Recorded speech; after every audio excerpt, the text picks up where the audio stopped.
Naman yung pinaka-paborito kong coffee.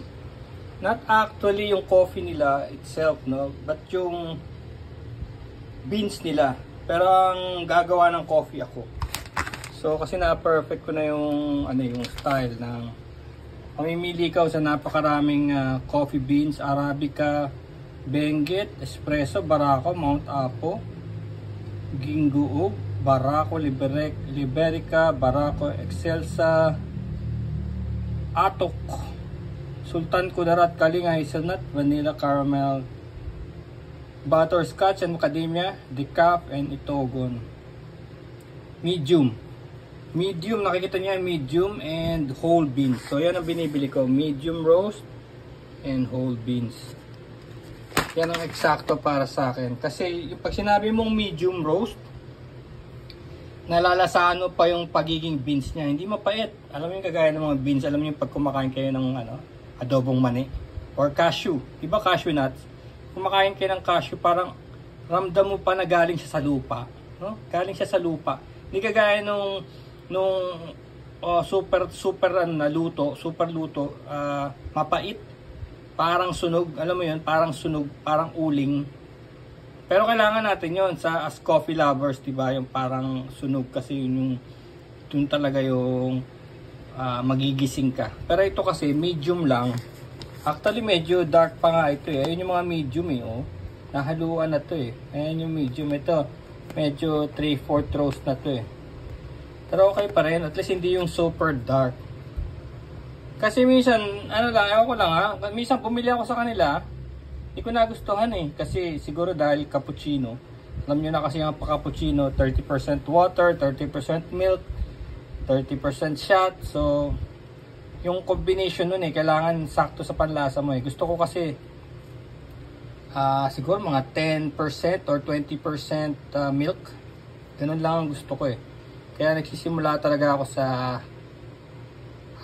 Americano, espresso. Americano is espresso with the water, no? So, yun. Kasi meron akong sariling machine. Ayan. So, meron akong sariling machine. Kaya, mas gusto ko talaga yung gawa ko. Wala talagang tatalo sa gawa ko. Sa panlasa ko, yun lang kasi sa panlasa ko. Hindi sa panlasa ng iba. Sa akin, kasi sobrang over the years ko nang ginagamit yung machine. Actually pangalawa na nga ito. Yung una nawasak na nga, kakagamit yung Sunbeam. Ito lang, magto 2 years na. 2 years na ito sa July, so okay pa rin. Ayan 2023 July, yes. 2 years sa July. Meron tong ito yung pinaka blast nya. Tapos meron din siyang itong steamer. Ito.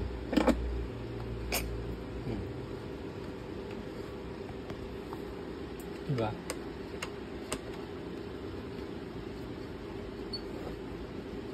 Yata kung magana. Yun So yan. Yan yung machine. So talagang pag personal mo kasi talaga gusto mo swak na swak. So syempre ginagamit kong baso. Yung iba ginagamit nila maliit. Ito naman ginagamit ko mug. Mug ang ginagamit ko eh. Kaya siyempre medyo mataas yung mug. Medyo malaki ang niya. So nandyan na. Papatakbuhin ko dyan. 10 seconds espresso. Tapos yung the rest puliin na siya ng water. So ganun yung ginagawa ko. So lumalabas yun. Americano yun. No? So, nandito yung shot na ilalagay. Tapos meron tayong ito, yung pang grinder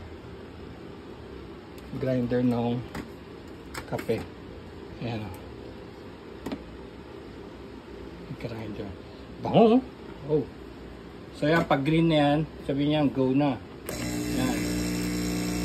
Go na yan, nagpa-pump na dito ng water na 90 degrees. So kaya pagka na-master mo yung mga degrees na yan, ako may perfect coffee para sa'yo. Yun. Bean Heat. Search nyo lang. Facebook, Internet, Google lang, makikita niyo yan. Okay.